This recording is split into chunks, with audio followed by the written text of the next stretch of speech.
We in Bank Employees Federation of India express satisfaction in working shoulder to shoulder with AIBA in many of these defining moments, like merger of the public sector banks against labor codes and several other class-oriented issues, including countrywide general strikes at the call of the joint platform of the central trade unions and independent federation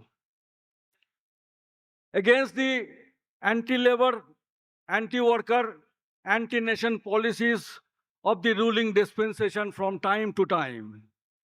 We are proud constituents of the World Federation of Trade Unions.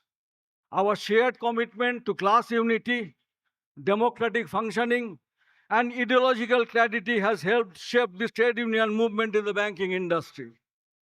Differences in approach on some issues have never weakened the larger unity of purpose to defend the rights of the employees and to protect banking as a public good. Comrades, we meet at a time when the challenges before us are profound and complex. The policies pursued in recent years have consistently aimed at diluting the public character of the banking. The push for privatization of public sector banks attempt to increase foreign direct investment, the steady encouragement to corporate control over financial institutions, and the growing influence of global finance capital all point towards a direction that is fundamentally at odds with the needs of a developing unequal society like ours. It is being propagated that privatization will bring efficiency. It is being claimed that privatization of the public sector banks and financial institutions will not be affected, but our lived experience and empirical evidence tells a different story. Public sector banks have been the backbone of financial inclusion, whether it is opening zero balance accounts like PMJDY, extending credit to agriculture and MSMEs, or implementing government schemes like Atal Pension Yojana, Suraksha Bima Yojana, Jivan Jyoti Bima Yojana in the remotest corners of the country. To weaken them is to weaken the very foundation of inclusive growth. At the same time, we are witnessing attempts to undermine collective bargaining. Long-standing mechanisms of negotiations are being bypassed. Unilateral decisions, whether in the form of performance-linked incentive or service conditions, are being imposed in violation of settled agreements. The reluctance to implement even agreed demands like 5-day banking exposes a deeper disregard for the spirit of dialogue and mutual respect. The implementation of the labor codes further adds to our concern. These codes, brought in without consultation with trade unions, threaten to curtail the rights of workers and collective bargaining, weaken unionization and conciliatory mechanism, also tilt the balance decisively in favor of employers. In such a scenario, the role of organizations like AIBEA and BEFI becomes even more important. Although it is a fact that by passing an act, all the practice and procedures cannot be changed overnight. Till a single blood is there in the worker's body, the labor codes will be fought tooth and nail. And AIBA and BFI believes that it can be fought only on the streets, and that we are doing together. History teaches us that rights are never given, they are won through struggles. The achievements we take for granted today, job security, defined working hours, pension, social security, are the result of sustained collective action spanning decades. And it is that tradition of struggles that must guide us in the present for a better and secured future. But struggle alone is not enough. It must be guided by clarity of vision and ideology.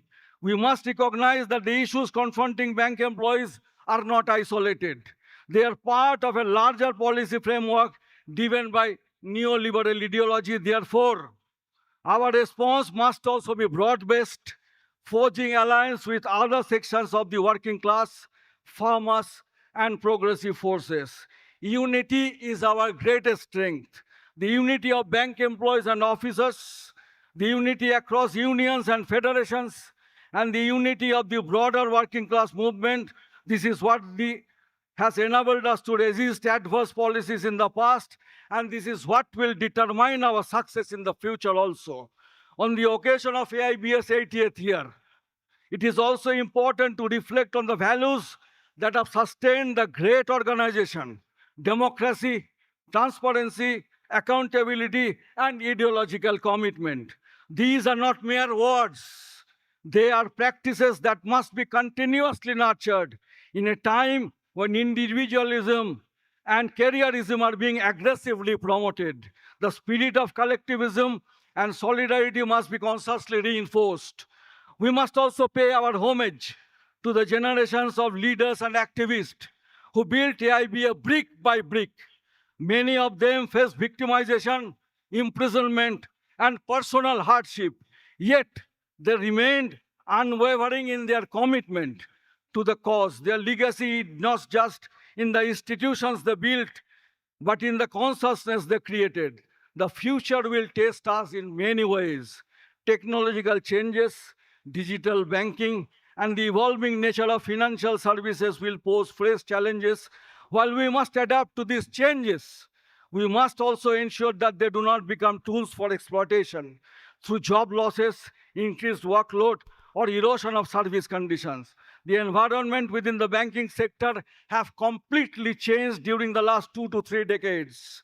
The workforce is predominantly young, joined during the last 15 years, and will remain in banks for more than 3 decades. Carrying forward the legacy of the trade union movement in banks rests upon them only. Hence, it is high time that we rise to the occasion.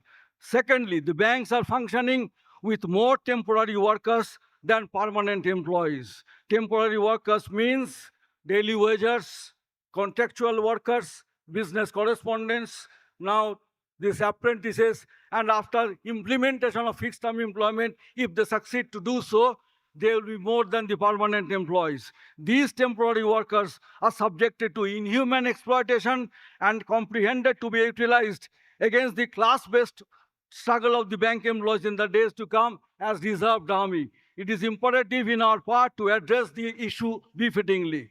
The question before us is not whether change will come, it certainly will. The question is, who will shape that change and in whose interest? Our role as trade unions is to ensure that the interest of workers and the common people remain central. As we extend our greetings to this 30th conference, we are confident that AIBA will continue to play its historic role with renewed vigor. The deliberations of this conference, the resolutions adopted, and the programs of action decided will have a significant bearing not only on bank employees, but on the direction of the banking sector itself. Bank Employees Federation of India reiterates its commitment to strengthening unity, intensifying struggles, and defending the public sector character of banking. Together, we must carry forward the legacy of the past and rise to the challenges of the present. We appreciate the theme of the conference, Unite for a Better Tomorrow. Let this conference send out a strong message that bank employees of India are united, vigilant, and determined, that we will not allow the hard-won gains of decades to be rolled back, that we stand not only for our own rights, but for a banking system that serves the people, not profits. For BFI, the Conference of All India Bank Employees Association is not another conference. It is a conference which is guided by ideology of the working class. Once again, we convey our heartfelt greetings and best wishes for the grand success of this historic conference. Thank you all for inviting and giving us an opportunity, hope for a historic conference that will guide the bank employees movement in the future. Thank you, comrades. Great salute once again.